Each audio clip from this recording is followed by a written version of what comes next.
Que le nom du Seigneur soit béni. Je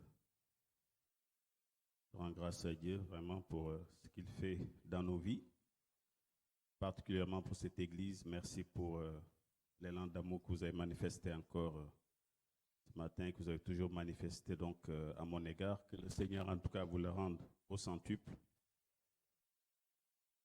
et que continue à bénir son église. Ce matin, il a été question d'amour et je voudrais qu'on continue sur ce thème d'amour. Je voudrais vraiment qu'on fasse le pari de nous aimer sincèrement, de nous aimer comme le Seigneur nous a aimés. Bien aimé, la Bible déclare que nous sommes tous un. Et c'est vous qui avez choisi l'appellation de l'Église, tous unis en Christ. Belle appellation. Mais il ne faut pas que ce soit seulement un souhait ou un slogan. Il faut que ce soit quelque chose de véritable. Je suis persuadé que sans amour véritable les uns envers les autres, aucune église ne peut tenir. Et croyez-moi, c'est l'expérience qui parle. J'ai vu naître une église qui a aujourd'hui une douzaine d'années. Et je peux vous dire, le Saint-Esprit s'est saisi de l'amour qu'il y avait les uns envers les autres pour faire son œuvre. Le Saint-Esprit a besoin de l'amour que nous avons les uns des autres. C'est le carburant qu'il va utiliser pour faire prospérer son église. Et il faut que nous fassions ce pari-là, véritablement. Parce que, bien aimé, personne ne se connaissait ici il y a quelques années. Et c'est le sang de Christ qui nous a unis. Désormais, nous avons un seul Père. Et si vous savez, cet amour-là est encore plus fort que l'amour que nous avons avec notre frère, notre sœur dans la chair. Parce que là, nous avons le même Père. Et c'est le sang de Jésus qui a fait qu'aujourd'hui, nous sommes tous ici dans ce lieu. Tout à l'heure, Nathalie disait, souvenez-vous. Je ne pense pas qu'on doit même parler de Paris parce que ça ne doit pas être si compliqué que ça. Quand quelqu'un est né de nouveau, d'aimer véritablement. Ça devait maintenant faire partir de notre ADN, aimer véritablement. Et je dis cela, c'est vrai que parce que, je ne sais pas pour vous, mais avant même de connaître le Seigneur, j'ai toujours aimé l'humain. Quand je vois un être humain, il y a quelque chose qui se passe, je ne sais pas, je ressens quelque chose. Et à plus forte raison maintenant que la Bible déclare que le Saint-Esprit a répandu l'amour de Christ dans nos vies. Donc ça ne doit pas être si difficile que ça d'aimer véritablement son prochain. Et quand il y a un amour sincère dans l'Église, mes bien-aimés, ça se ressent. L'Église est forte. Les personnes qui viennent vous rencontrer, qui viennent même pour la première fois, ressentent cela. Ils ont envie de revenir. Et Jésus n'a pas donné 10 000 commandements avant de partir. Il nous a laissé que 2 commandements et ces 2 commandements tournent autour de l'amour. Il nous a dit seulement d'aimer le Père et d'aimer son prochain. C'est tout. Il nous dit de ces 2 commandements découlent la loi et les prophètes. Tout est résumé dans l'amour. Et s'il n'y a pas d'amour véritable, ça dit que nous éloignons même des commandements de Christ. Et c'est pour ça que je voulais qu'on prenne ce premier verset dans Jean 15, versets 12 à 14. C'est ici mon commandement, aimez-vous les uns les autres comme je vous ai aimés. Il n'y a pas de plus grand amour que de donner sa vie pour ses amis. C'est ici mon commandement. C'est Jésus-Christ qui parle. Il nous ordonne de nous aimer les uns les autres. Il dit qu'il n'y a pas de plus grand commandement que de donner sa vie. Vous savez, Christ est en train de nous dire, quand on aime, les bien-aimés, c'est l'intérêt de l'autre qui prime avant tout.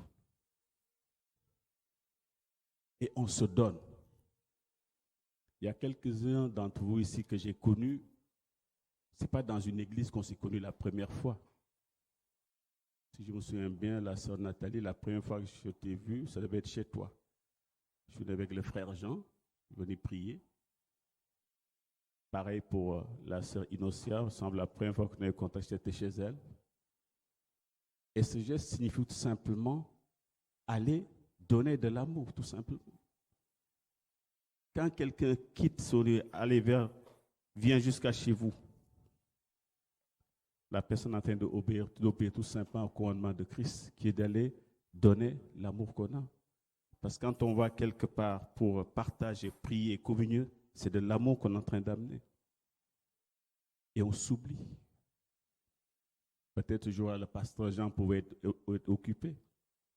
Moi aussi, peut-être qu'en sortant du travail, ça n'allait pas, mais on oublie tout cela, mais c'est l'intérêt de la personne. On a envie que la personne soit heureuse. On a envie que la personne soit dans de bonnes conditions, que la personne soit disposée à recevoir. Et vous savez, c'est tellement magnifique, j'ai tellement pris plaisir à ça qu'on peut tout m'enlever dans le ministère. Mais ne m'empêchez pas d'aller visiter des gens. Vous m'enlevez ça, je n'ai plus de ministère. C'est ce que j'aime le plus au monde. Quand je quitte chez moi, aller voir une personne en détresse complètement, je ressens, je ne sais pas, il y a quelque chose que je n'arrive même pas à exprimer. Il y a à peu près un mois, une des collègues de mon épouse qui venait des Antilles, sa sœur donc complètement malade, elle n'avait plus à marcher. Et elle est venue se soigner ici en France, malheureusement, ils n'ont rien pu faire que de lui dire de mettre tout simplement des glaçons parce que scanner, IRM, rien à faire. Et quand mon épouse m'a demandé d'aller visiter donc la sœur de cette collègue, je sortais du travail le samedi carrément à Paris pour aller sur Nanterre. Et ces mêmes sensations sont revenues. J'ai pris beaucoup de plaisir à y aller.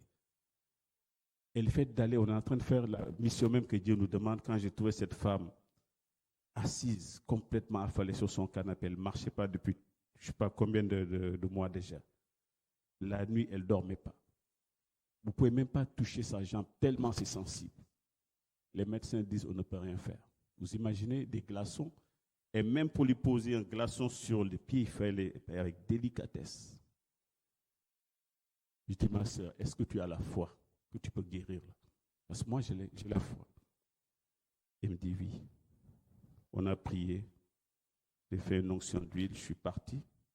Et plus je priais, c'est l'impression que j'ai rajouté même de la douleur. Mais je savais ce que j'avais dans mon cœur. Je sais que le Seigneur aime qu'on fasse ce geste d'amour, de se déplacer. Le reste, c'est lui qui le fait. Je suis parti, je dis à la sœur, je reviendrai. Comme j'aime bien danser le zouk, on dansera le zouk. Mais tu me promets parce que tu ne peux pas danser en étant assise, il faut que tu marches. 2 jours après, la personne appelle mon épouse en disant que pour la première fois, elle avait dormi. Et cette personne s'est levée, maintenant, elle court de gauche à droite. Et croyez-moi, elle était en train de chercher la face de Dieu. Elle a dit, dès qu'elle retourne aux Antilles, elle va se faire baptiser. Elle était tellement contente, tellement heureuse. Mais vous savez, c'est tout simplement quelque chose qui est naturel pour nous qui sommes devenus maintenant chrétiens. Cette disponibilité, cette aptitude à s'oublier soi-même pour aller vers les autres. Et quand il y a ça dans une église, c'est quelque chose de formidable. Croyez-moi, votre pasteur sait de quoi je parle. Parce qu'on en a fait des visites. Je vous dis, vous m'enlevez ça dans mon ministère, je préfère arrêter la prédication, mais ne m'enlevez jamais ça, parce que c'est tellement merveilleux. Il n'y a pas de caméra, on est seul avec la personne, Dieu qui nous regarde et qui est avec nous. Et c'est tellement fort. Et quand il y a ça dans une église, vous vous visitez les uns les autres, vous vous aimez véritablement, je peux vous assurer. Il y a des miracles qui se font dans l'église, il y a des choses que vous voyez. L'église grandit et les gens viennent et n'ont pas envie de repartir. Parce qu'il y a quelque chose qui est là, qui les retient. J'aimerais être membre de cette église parce que je vois là, je ne l'ai jamais vu ailleurs. L'amour véritable.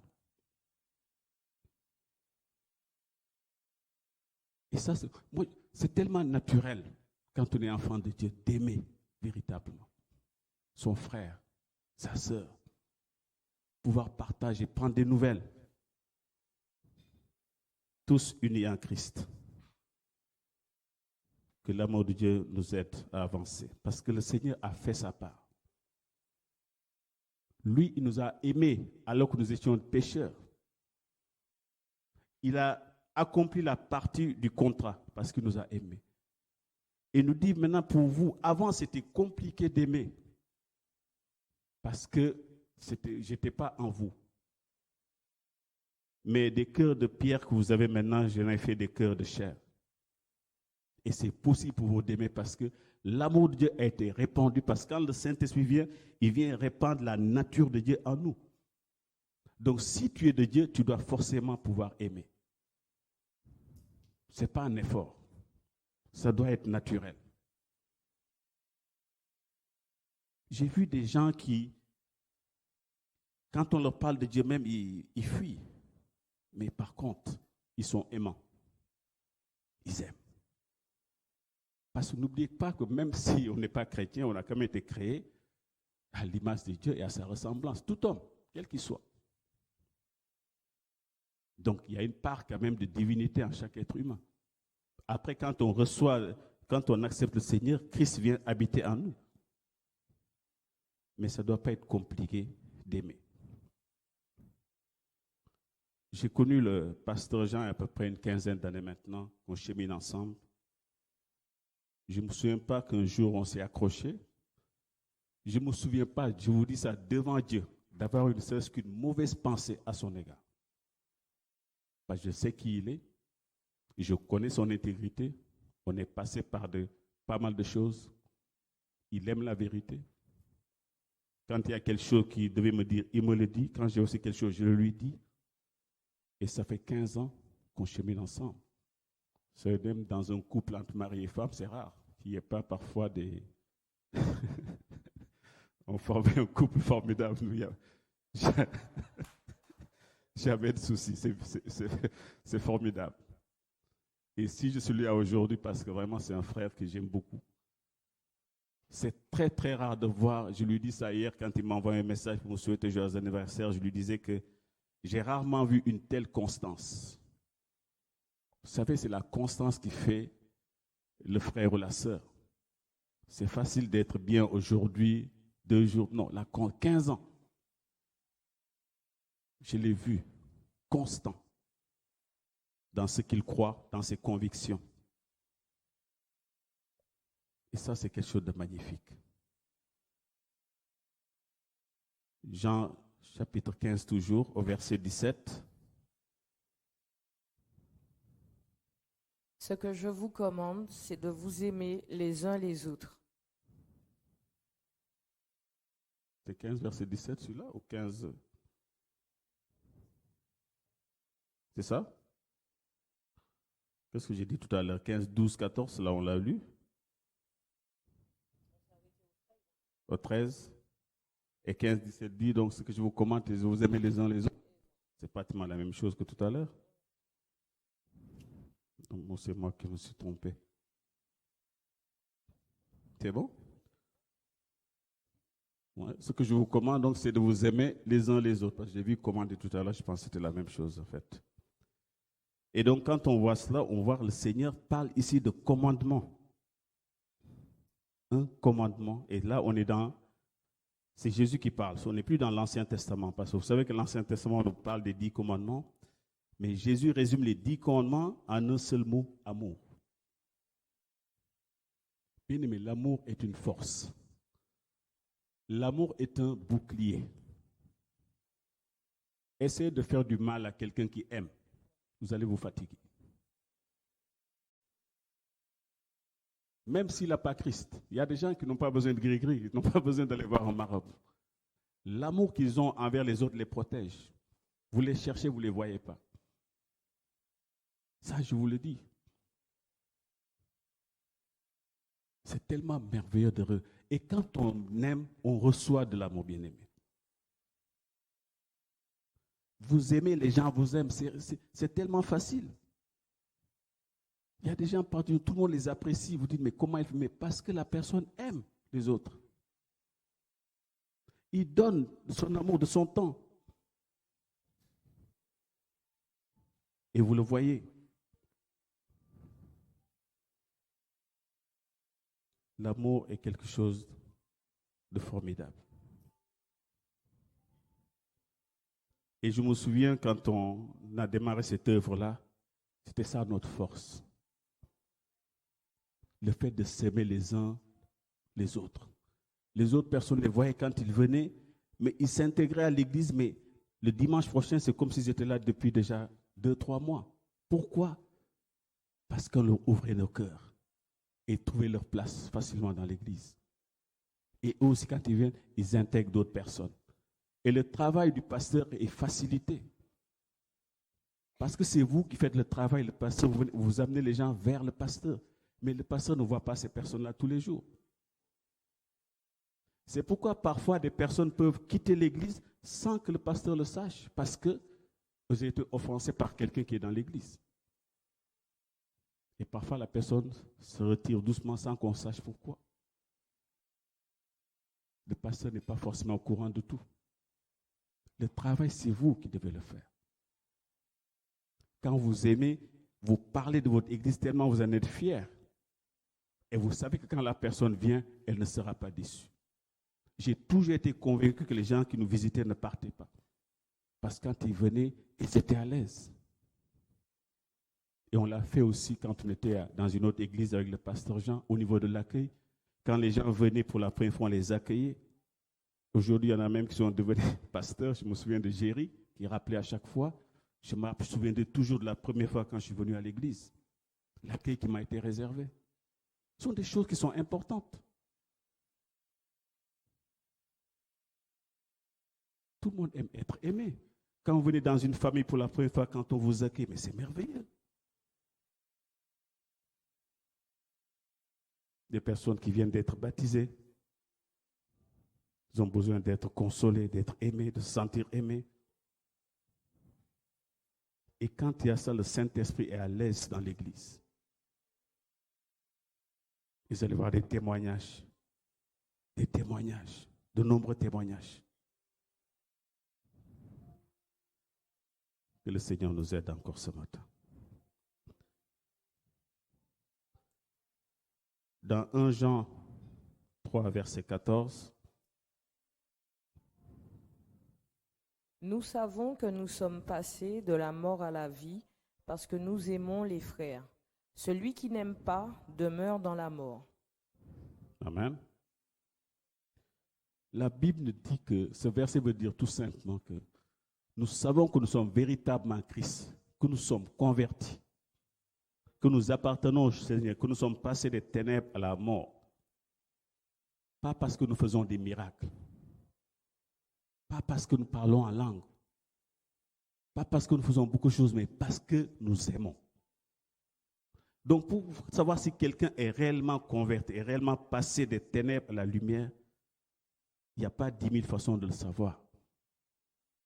Une personne qui aime. C'est parce que nous aimons que la Bible déclare que nous sommes véritablement nés de nouveau. Ce verset-là m'a toujours intrigué. Nous savons que nous sommes passés de la mort à la vie, des ténèbres à la lumière, parce que nous aimons. Ça veut dire beaucoup de choses. Parce que sans amour, il n'y a pas ce processus de passer des ténèbres à la mort. Il n'y a pas de réelle conversion. Parce que regardez le ministère de Christ. Le véritable amour. Il allait de lieu en lieu. Chaque personne comptait. Chaque personne qui était sur sa route comptait. L'aveugle, le boiteux, tout le monde comptait, le lépreux. Il s'arrêtait pour tout un chacun. Quiconque l'invoquait, il s'arrêtait.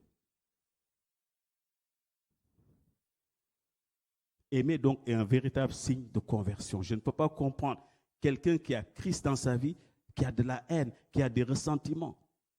Ce n'est pas possible dans une église. Ce n'est même pas naturel dans une église.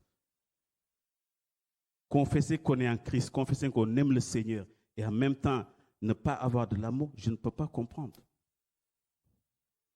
la Bible dit que cette personne ne connaît pas Dieu. La Bible dit que celui qui n'aime pas n'est même pas connu de Dieu. Ce n'est pas qu'il ne connaît pas Dieu, il n'est pas connu de Dieu. Dieu ne peut pas avoir comme enfant quelqu'un qui a de la haine dans son cœur, qu'il n'aime pas, parce qu'il est amour. Bien aimés, faisons le pari de nous aimer sincèrement. Faisons le pari, faisons encore un petit effort de nous aimer sincèrement et vous allez voir. Il y a de l'année nouvelle qui arrive. Nous allons voir des choses extraordinaires. L'Église n'a besoin de rien d'autre, mais l'amour seulement dans l'Église. Aimez-vous les uns les autres et vous verrez des guérisons extraordinaires. Guérisons au sens large. Beaucoup de choses qui étaient suspendues vont être débloquées parce que nous nous aimons, sincèrement. Vous savez, c'est quelque chose que le diable n'aime pas. Parce que quand il y a la division, quand la rancune, c'est des matériaux que le diable utilise pour bouleverser des vies. Et vous savez, parfois, il y a certaines personnes, vous avez beau prier, il y a toujours des choses qui bloquent. Ce n'est pas un hasard. Je vous ai dit tout à l'heure que le véritable amour est un bouclier pour tout un chacun. Quand quelqu'un aime, la délivrance est facile. Parce qu'il n'y a rien dans le cœur que le diable peut venir utiliser. L'amour triomphe de tout. Le véritable amour. Et l'Église de Christ a besoin de cela.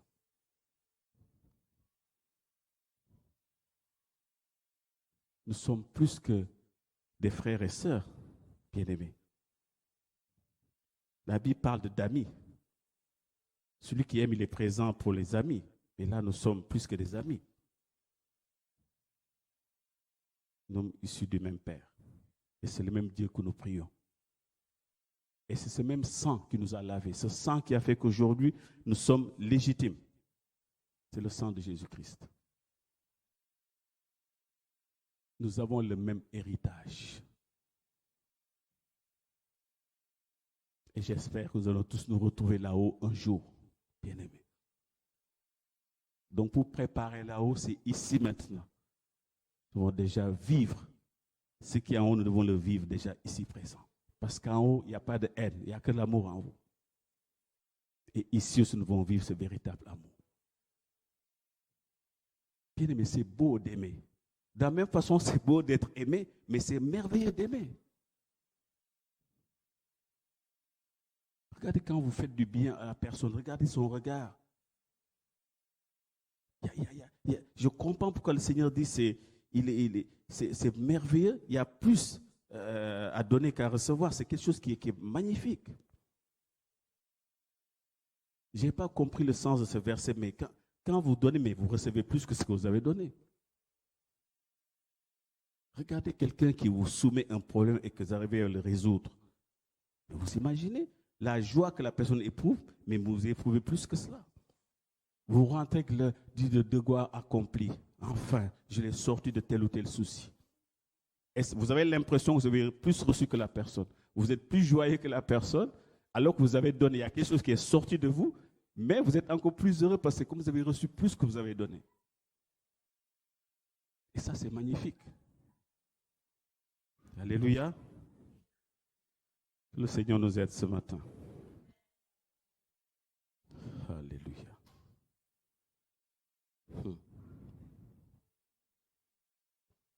Que le Seigneur nous aide. Je disais tout à l'heure que pour moi, il ne peut pas y avoir de croissance d'une église sans véritable amour. Quand l'amour de Dieu règne dans une église, vous allez voir que quand les personnes viennent, ils ne veulent pas partir. Et quand le culte finit, vous allez voir, ça traîne, ça discute. L'amour de Dieu est répandu. On ne veut plus se quitter.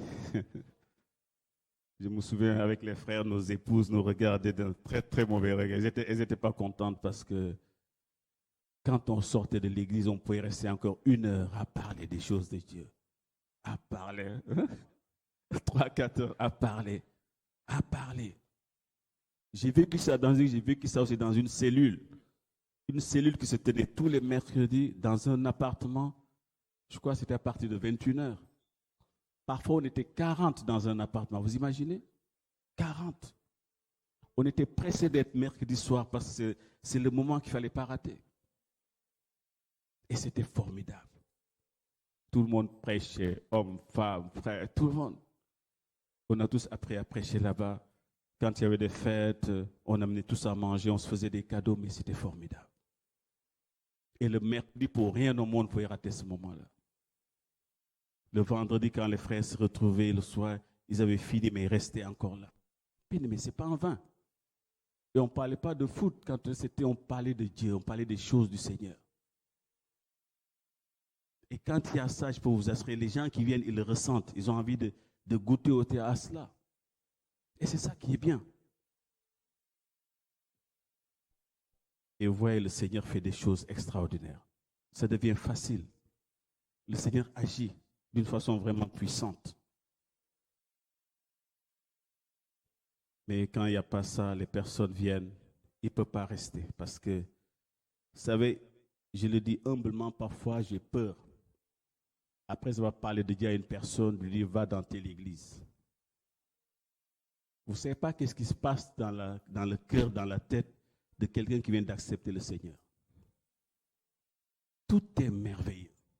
Parce que quand l'amour de Dieu gagne votre cœur, mais je sais, on l'a tous ressenti, hein, vous n'êtes plus la même personne. Regardez le jour du baptême. Tout le monde est là, tout le monde est content. Maintenant, c'est quelque chose, c'est merveilleux. Moi, le jour de mon baptême, mais pour moi, plus rien n'existait. C'est le plus beau jour de ma vie. Je suis tellement content. Je n'ai même pas envie de retourner à la maison. J'ai envie de rester dans ce lit. Du Seigneur, tu es là. Bon, heureusement qu'il est avec moi dans la maison aussi. Mais c'est formidable. Et imaginez cette personne qui vient d'accepter le Seigneur. Il y a des choses qu'il ressent. L'amour de Dieu l'envahit. La personne se sent légère parce que ses péchés ont été pardonnés. Et vous l'envoyez dans un lieu. La personne arrive pensant que tout le monde est comme elle. Elle arrive et commence à voir des choses qu'elle voyait dans le monde. Elle se dit, c'est ça l'église de Christ. J'avoue, parfois j'ai peur. Parfois, je préfère laisser la personne se débrouiller pour trouver son église parce que j'ai peur parfois. Je ne sais pas ce que la personne peut rencontrer. J'ai vu des gens être refroidis. Pas parce qu'ils n'aimaient pas Dieu, mais à cause du comportement des frères et des sœurs. Et ça, c'est grave. Vous tuez la foi de la personne en rien du tout à cause de cela. C'est pourquoi le plus gros travail, ce n'est pas celui du pasteur. Il est là quand vous l'amenez les brebis de faire le travail, mais le plus gros travail, c'est celui des frères et des sœurs qui sont dans l'église. Parce que le pasteur ne voit pas tout. Et pour qu'il y ait cet amour aussi, il faut parfois qu'il y ait beaucoup d'humilité dans l'église. Beaucoup d'humilité dans l'église. En matière d'humilité, on a été servi, bien-aimés. Parce que quand on venait le dimanche en costume, cravate, que vous avez été au pressing, et que dimanche, vous passez votre temps à soulever des chaises, des tables, pendant tout le culte, ça vous calme un peu en fait. Le frère Jean sait de quoi je parle.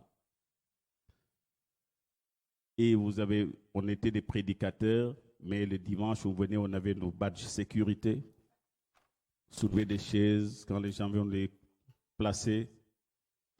Mais bien aimé, ça ne nous empêchait pas la semaine de faire ce que nous devions faire. La Bible nous a considérés comme des réconciliateurs de Christ avec ceux qui ne connaissent pas Dieu. Et l'humilité c'est aussi parfois tout simplement faire des tâches ingrates dans l'Église. C'est là où on reconnaît ceux qui sont vraiment convertis, qui sont maintenant de Dieu. Parce que c'est vrai que parfois, on ne fait pas toujours ce qu'on veut, mais on fait ce qui est utile pour tout un chacun, pour toute l'Église, et pour que l'œuvre puisse avancer. Et le plus important dans l'Église, on n'est pas dans une quête de performance. Qui prêche le mieux, qui chante le mieux, ça, c'est pas ce qu'on cherche. Si tu chantes mieux que moi, gloire à Dieu. Si tu prêches mieux que moi, gloire à Dieu. C'est pour le Seigneur qu'on fait tout cela. Tout est grâce, bien-aimé. La Bible dit, qu'est-ce que tu as que tu n'as pas reçu? Tout est grâce. Tout est grâce. L'essentiel, c'est que l'œuvre puisse avancer et que tout un chacun puisse s'en sortir. C'est ça le plus important. Vous savez, c'est une famille avant tout. Et on a tendance à l'oublier. Sauf que cette famille-là, je vous ai dit encore une fois, elle est plus importante même que la famille que nous formons dans la chair. Parce que c'est une famille d'abord spirituelle. C'est une famille spirituelle.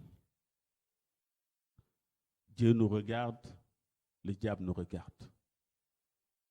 Tant que nous demeurons dans son amour, il nous promet que rien ne peut nous arriver. Tant que nous demeurons dans cet amour. J'insiste encore, l'amour est un véritable bouclier. Vous ne pouvez pas. Quand quelqu'un est rempli d'amour, il se garde de beaucoup de choses et Dieu le garde de beaucoup de choses. Personne ne peut le toucher. Regardez Jésus, la Bible dit, personne n'a réussi à le faire pécher. Il a été tenté, on a essayé de le ramener dans pas mal de débats, mais il est resté tel quel. Il connaissait sa mission sur terre. On lui amène une femme surprise en flagrant délit d'adultère. La loi de Moïse dit, dans de telles circonstances, il faut lapider la femme. Toi, qu'est-ce que tu dis? Il est Dieu. Il n'aime pas le péché. Cette femme a véritablement commis ce qu'on lui reproche. Jésus ne va pas accabler la femme. La femme était déjà à terre. Jésus va d'abord relever la femme et puis d'abord l'enseigner après. Vous savez, quand quelqu'un est à terre, la première chose à faire, c'est de relever d'abord la personne. Quelqu'un est déjà à terre, on ne l'accable pas, on la relève d'abord. Après, on donne le bon enseignement, on laisse partir la personne. C'est un passage de la Bible qui m'a toujours frappé. Parce qu'au jour d'aujourd'hui, s'il n'y avait pas ce passage, et qu'on vient de dire dans l'église, quelqu'un était surpris en flagrant d'adultère, je peux vous assurer que avant les pardons, ça va être les pierres d'abord qui vont tomber sur sa tête. On va aller lapider de telle personne. Mais le Seigneur, dans son amour, encore nous démontre que le plus important, c'est d'abord aimer la personne, la relever d'abord. Et je suis sûr que cette femme, la Bible ne précise pas, mais je suis sûr que cette femme, depuis cette rencontre avec Christ, n'a plus été la même. Je suis persuadé. Parce que le maître de l'amour, le roi de l'amour, l'a véritablement enseigné. Et dans l'Église, nous avons besoin que cet amour soit ressenti. N'attendons toujours pas que tout vienne du pasteur. Si tu as du temps et que quelqu'un veut te soumettre un problème, si tu peux faire une visite, n'hésite pas, il faut y aller. Parce que dans l'Église, on n'a pas le temps de se parler. Une personne ne va pas te raconter sa vie après le culte. On n'a pas le temps.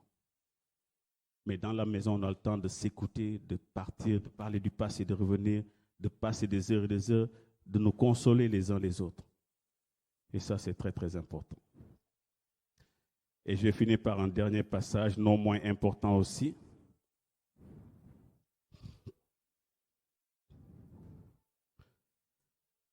Ce passage qui se trouve dans Hébreux 3, verset 17. Et contre qui Dieu fut-il irrité pendant 40 ans, sinon contre ceux qui péchaient et dont les cadavres tombèrent dans le désert? C'est ça? Ou c'est moi? Non, ça ne doit pas être 3, 17 alors. Non, ce n'est pas 3, 17, ça doit être Hébreux. Alors attendez.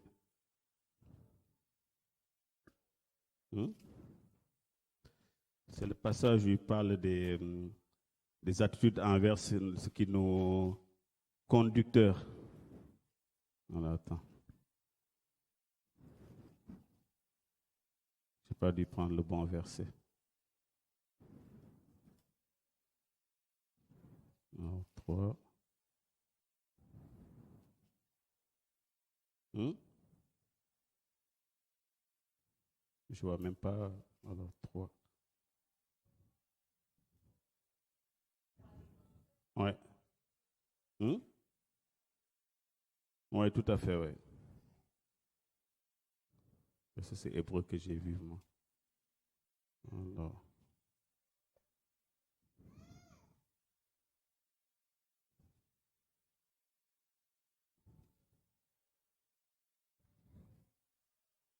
C'est pas 4, 17. 13? 13, 17, oui, plutôt. Oui, 13, 17 plutôt. J'ai dû louper le 1 là. 13, 17, excusez-moi. Je peux le lire si vous n'avez pas eu le temps de... Obéissez à vos conducteurs et ayez pour eux de la déférence, car ils veillent sur vos âmes comme devant en rendre compte.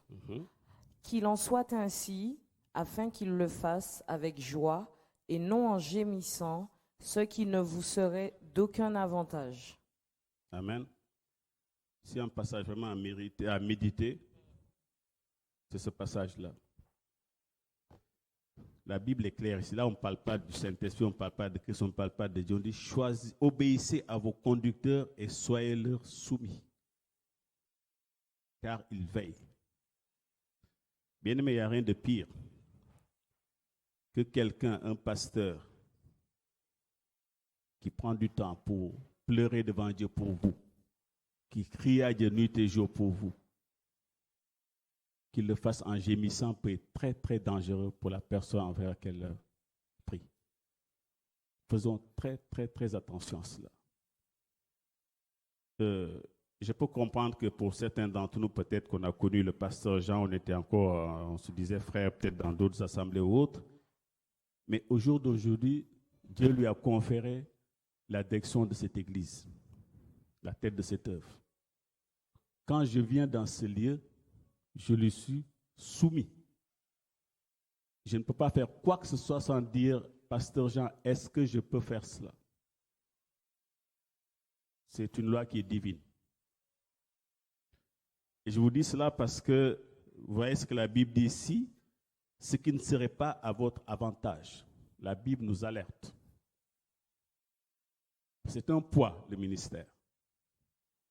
Et chaque âme est chère au pasteur. Vous le constatez vous-même quand vous venez vers lui pour prier pour telle ou telle la personne, lui-même, il se dispose pour cela.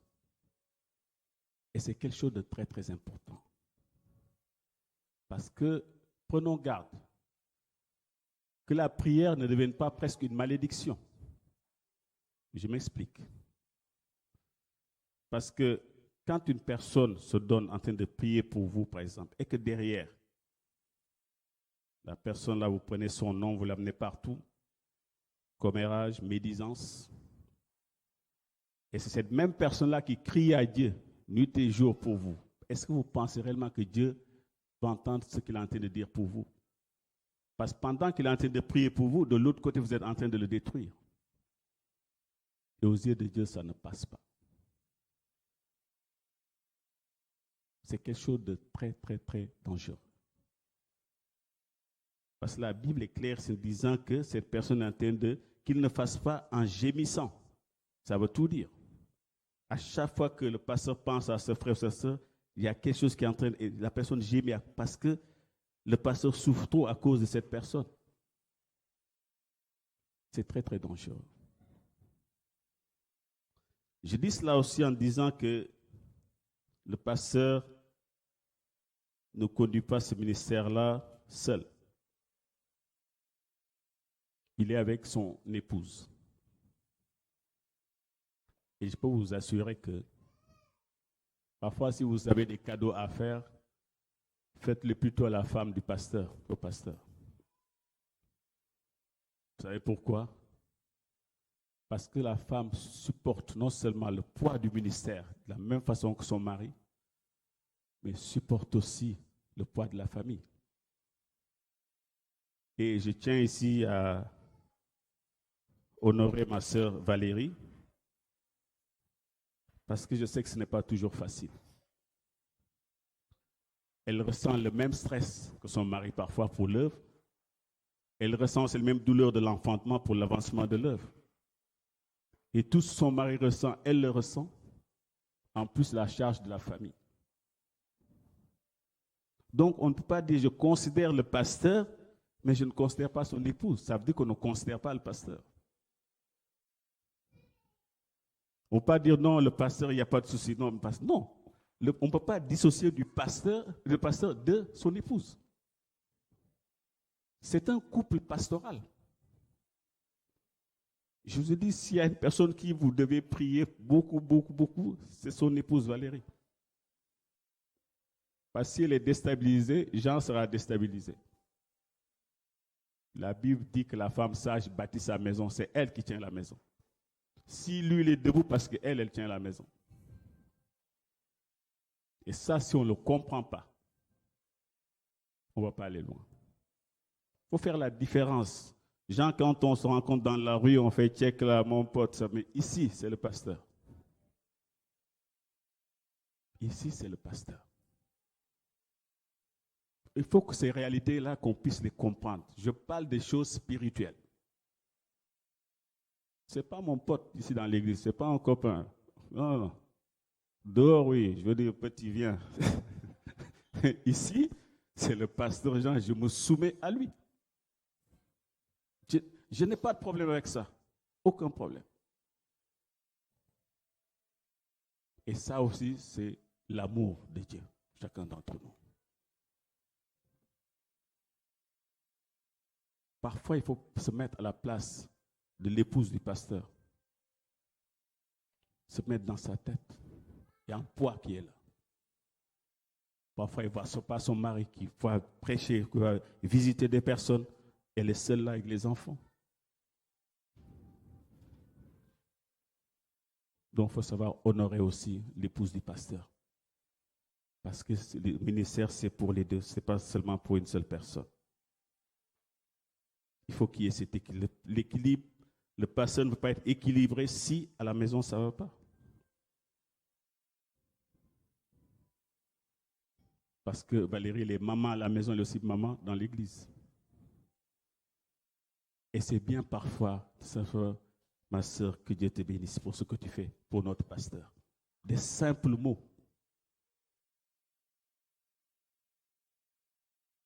Il faut qu'on apprenne à nous faire du bien, à dire des choses naturellement. Dans le monde, les gens sont prompts à dire des choses comme, mais dans l'église, on a l'impression que voilà, tout est dû. Le pasteur, tu as intérêt à nous prêcher un bon message, sinon la louange, là, il faut... Non. On n'est pas venu payer des places, on n'est pas un spectacle. On est tous acteurs. Amen.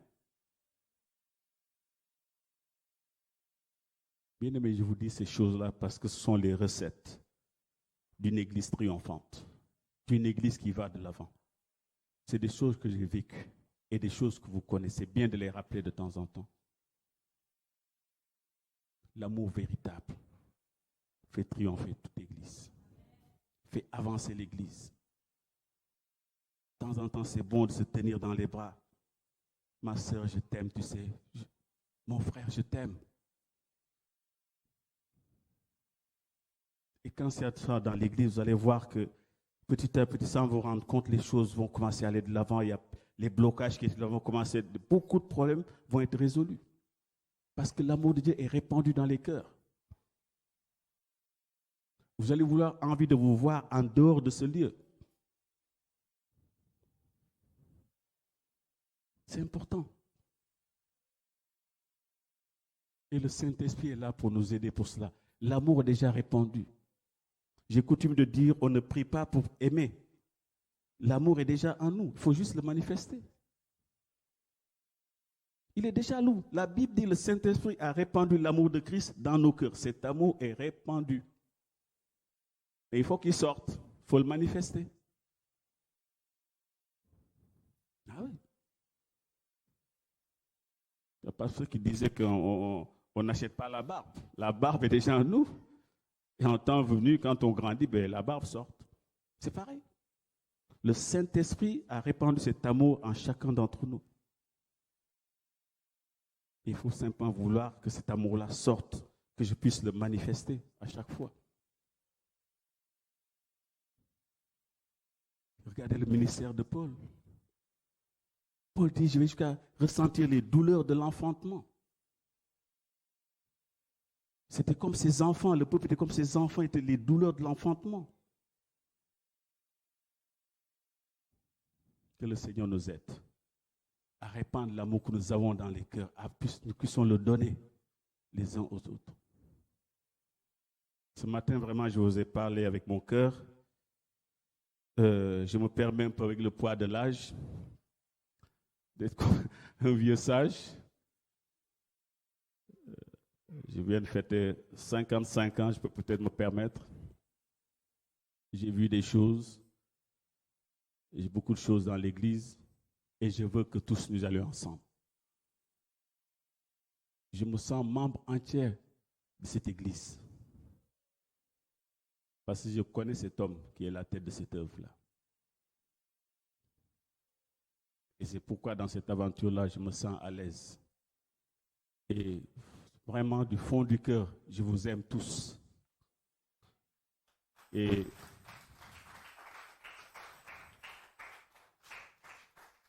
quand je viens là, je vois ces visages-là.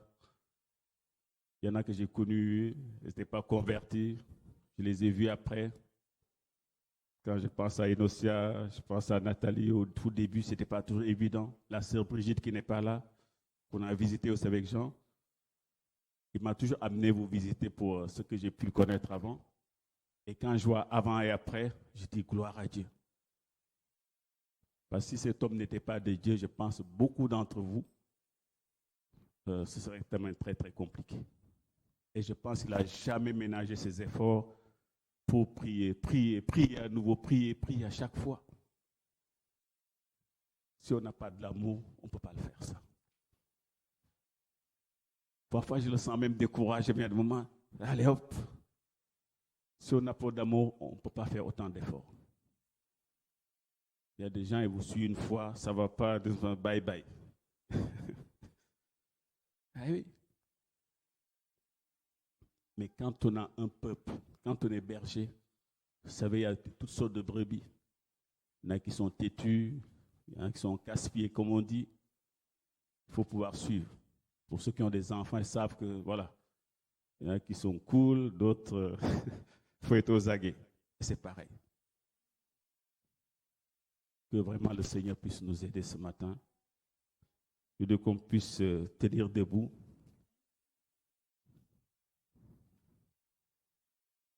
Vraiment, si tu te sens peut-être aller vers quelqu'un, lui tenir simplement par l'épaule et lui dire que tu l'aimes, que vous puissiez prier ensemble tout simplement. C'est vraiment un bon geste, que nous puissions le faire ensemble devant le Seigneur. Va voir un frère ou une sœur, ne reste pas seul. Tenez-vous, priez l'un pour l'autre. Vraiment des choses. Tout simplement peut-être que le Seigneur vraiment te bénisse. J'aime vraiment te dire que de tout mon cœur, je t'aime. Et je veux que tout ce que tu as dans ton cœur, les désirs de ton cœur, que le Seigneur te l'accorde. C'est mon plus grand souhait ce matin. Que tu t'oublies toi-même et que tu penses à l'autre. On peut prier dans ce sens-là.